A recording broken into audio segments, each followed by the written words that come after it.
Bonjour et bienvenue dans l'atelier d'Endurant, la plus ancienne chapellerie de France. Créée en 1834, cette entreprise vient de fêter ses 190 ans l'année dernière. Le coupé-cousu, c'est la spécialité de cet atelier qui conçoit et fabrique entièrement des chapeaux et des casquettes pour les plus grandes marques de luxe. La production annuelle s'élève à 50 000 pièces par an, pour un chiffre d'affaires annuel de 2,5 millions d'euros en moyenne. Aujourd'hui, Wilfried Guillemant d'Endurant et sa sœur Agathe Guillemant sont à la tête de l'entreprise et représentent la 5e génération d'Endurant à pérenniser un savoir-faire unique. Pour en savoir plus sur cette entreprise, je retrouve tout de suite Wilfried.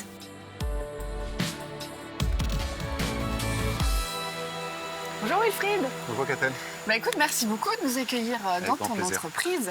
On est ici à Fontenay-le-Comte, dans la chapellerie d'Endurant, dont tu es directeur. Tout à fait. Enfin, directeur du groupe Parton. Voilà, C'est ça, puisque la chapellerie fait partie de ce groupe.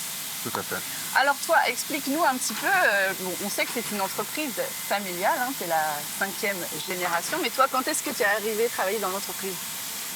Quand est-ce que je suis arrivé? Bah oui, t'as baigné dedans, je suis arrivé quand je suis né. Mais en poste, je veux dire. J'ai commencé à travailler à l'âge de 19 ans dans l'entreprise et je suis parti à 25 ans sur l'île Maurice. Donc ça veut dire que pour toi, le fait de reprendre l'entreprise, d'être déjà dans les chapeaux, d'en faire ton métier, c'était une évidence. Je ne me voyais pas faire autre chose que de travailler dans la chapellerie. D'accord, ok. Voilà. Ok, et donc tu as appris finalement un peu sur le tas, tu n'as pas fait d'études en particulier pour ça? Non, j'ai fait aucune étude. D'ailleurs, j'ai arrêté l'école assez tôt, mais j'ai vraiment appris en regardant le personnel avec, à côté de ma mère justement, et puis à côté aussi du personnel en fabrication, à la coupe. J'ai d'abord commencé à la finition à faire des cartons. Et puis de fil en aiguille, je suis arrivé en salle de collection où j'ai commencé à créer avec ma mère les collections donc Torpedo, qui était notre marque propre. Et puis j'ai pris les rênes donc, du réseau de distribution représentant. Et en 1998, je suis parti à l'île Maurice parce qu'on avait la nécessité de pouvoir fabriquer à un coût un petit peu plus intéressant pour notre marque propre.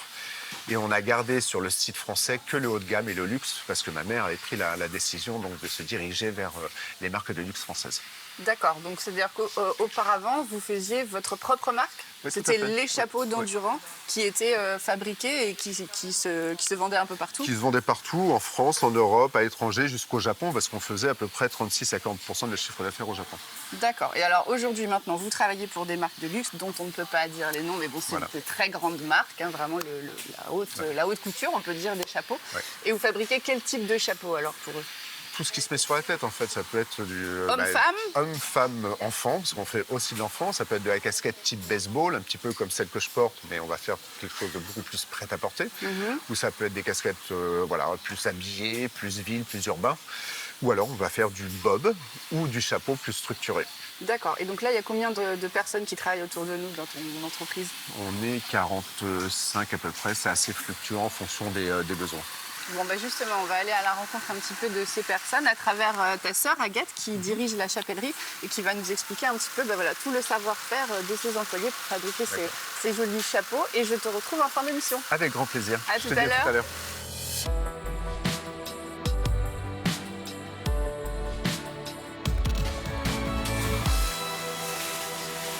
Bonjour Agathe. Bonjour. Alors donc tu es directrice de la chapellerie. Ouais, c'est tout ça? à fait. De l'atelier, comment tu dis? Directrice de l'atelier d'Endurant. Ok, Voilà. parfait. Donc, explique-nous, toi, déjà, depuis combien de temps tu as rejoint l'entreprise? Parce que pour Wilfried, il nous a expliqué son parcours, mais toi?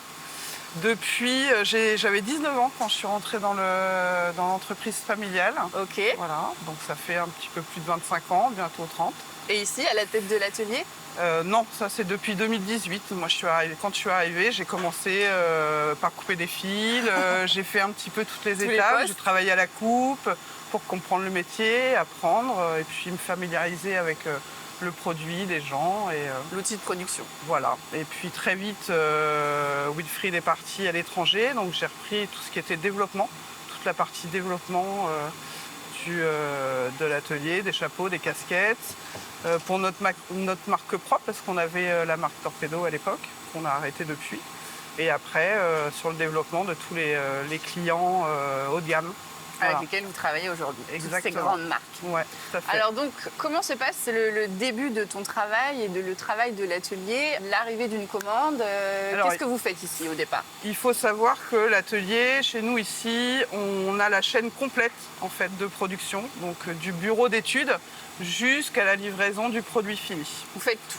On fait tout. Le client peut arriver avec un dessin, un croquis, une image, un modèle, et il nous demande de reproduire cette casquette ou ce chapeau. Donc Ok. on a un bureau d'études qui est composé de modélistes qui va étudier l'article, le produit, le modèle, la forme, la matière, parce qu'on peut travailler énormément de matières, que ça va du tissu, du coton, au lin, au cachemire, au cuir précieux aussi, aux peaux précieuses, on peut travailler ça aussi.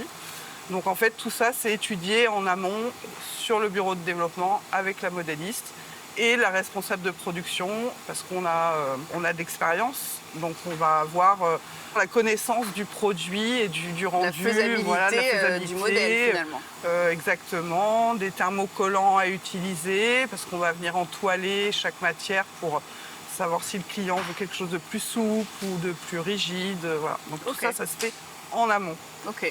Une fois que le produit est travaillé et étudié en amont, la modéliste va sortir un patronage qui va être coupé sur machine de coupe et après étudié sur la chaîne de développement, donc sur machine à coudre. Mais alors les matières premières, est-ce que c'est les marques qui vous les livrent ou est-ce que Tout à c'est à fait. vous de les commander? Non, les matières premières, nous on travaille en tant que façonnier, ça veut dire que c'est le client qui fournit sa matière.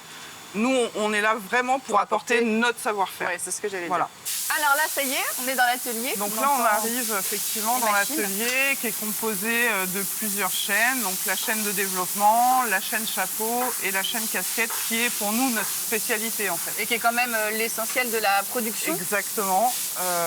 On sort à peu près 50 000 pièces à l'année et sur ces 50 000 pièces, on va dire qu'il y a 30 000 pièces qui sont que de la casquette. Donc quand même, la casquette, qui est quand même un chapeau, j'ai envie de dire, du quotidien, finalement, les grandes marques de luxe font aussi leur casquette. C'est un modèle intemporel Oui, tout à fait. de grandes marques aussi. Quoi. Il y a eu un regain d'énergie sur le bob il y a quelques années, Oui, c'est après vrai. Covid et tout ça. Ouais. Mais la casquette, ça reste, nous, intemporel. notre cœur de métier. Quoi. Ouais, et vraiment votre spécificité. Exactement, exactement. Et alors en termes de série, est-ce que tu peux nous donner un ordre d'idée? Est-ce qu'il n'y a pas de petites commandes, j'ai envie de dire, ou Non. est-ce que vous avez quand même un minimum Non.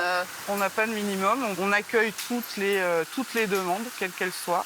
Ça va du styliste ou de la personne qui a envie de réaliser. Même le particulier peut venir à l'atelier, ça arrive, et demander une casquette pratiquement sur mesure. Juste un modèle? Ouais, juste un D'accord, modèle. ok. Jusqu'à la grande série. Donc vraiment, c'est une palette très étendue et on adapte en fait notre façon de travailler en fonction de la commande que l'on soit.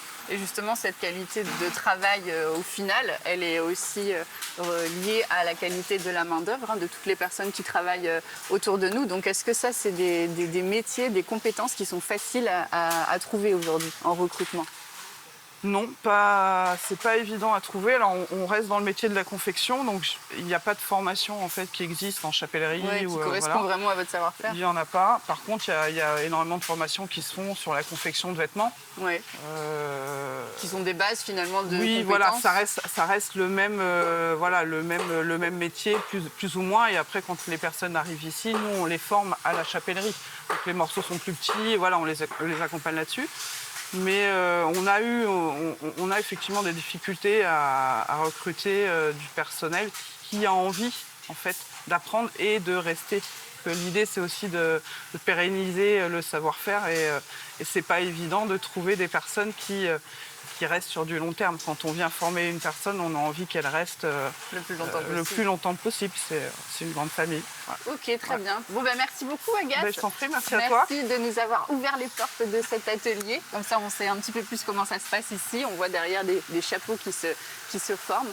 Et puis, je vais aller rejoindre maintenant Wilfried, avec qui on va parler un petit peu des développements à venir de l'entreprise. Merci. Très bien. À Merci. bientôt. Au revoir. Merci, au revoir.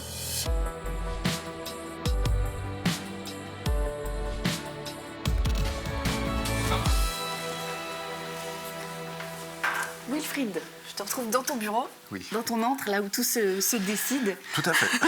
Alors avec Agathe, on vient de voir un petit peu la confection de tous ces chapeaux. Toi, en tant que directeur du groupe et puis qui donne un petit peu, j'imagine, les tendances, les développements pour ton entreprise, justement, la chapellerie, vers quoi elle se dirige maintenant pour les années à venir? C'est quoi les enjeux pour toi? Les enjeux, c'est toujours en fait rester actif et puis développer. C'est le développement, c'est la création, c'est toujours aller de l'avant, trouver des meilleures techniques, c'est des nouveaux modèles et pour pouvoir être force de proposition par rapport à nos clients. Pour les marques? Pour les grandes marques là, aujourd'hui, l'idée, c'est d'investir dans un nouveau matériel assez performant qui va nous permettre de fabriquer ce genre de casquette un peu baseball qu'on ne fabrique pas pour le moment sur le site français, donc beaucoup plus sport et qui va nous permettre de pouvoir proposer donc ce modèle-là à nos clients. Alors tu disais s'adapter, effectivement aussi, c'est un de tes motivations de ce que tu fais aussi aujourd'hui. Comment tu fais justement pour être source de proposition pour ces marques-là, pour aller chercher, être à l'affût? Concrètement, ça se matérialise comment dans ton quotidien? En étant curieux, en regardant les journaux, en se déplaçant sur les salons, Paris, en Allemagne, à l'étranger, sur tous les salons de mode, d'accessoires ou de prêt-à-porter. C'est pendant les voyages aussi, et c'est aussi lorsqu'on est dans les groupements de professionnels, ça permet aussi d'échanger. Et puis les visites de confrères, pas forcément dans le chapeau et la casquette, mais aussi dans le prêt-à-porter, on apprend des techniques et ça nous permet justement de pouvoir apporter ou faire des ponts entre du prêt-à-porter, par exemple, et de la chapellerie, et de pouvoir allier, ou la maroquinerie par exemple, et de pouvoir allier les différentes techniques et marier pour pouvoir proposer des nouveaux produits et des nouvelles techniques de fabrication. Et alors justement, en étant à l'affût un petit peu de tout ça et avec ton expérience, vers quoi on va les tendances justement du chapeau en général, de ce marché-là? C'est justement plus des produits sport? C'est assez fluctuant en fait. C'est encore une fois la mode, c'est que les tendances. On reprend toujours le passé pour faire l'avenir et le futur.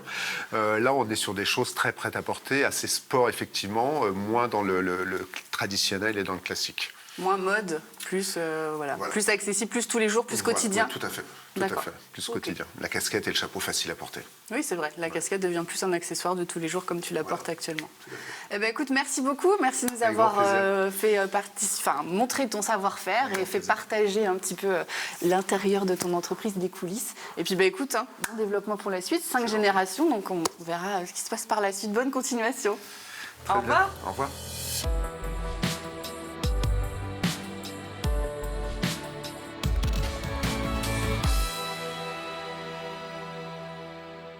Depuis 1834, 5 générations de dents Durand ont hérité de ce savoir-faire unique et l'ont transmis au sein de leur famille.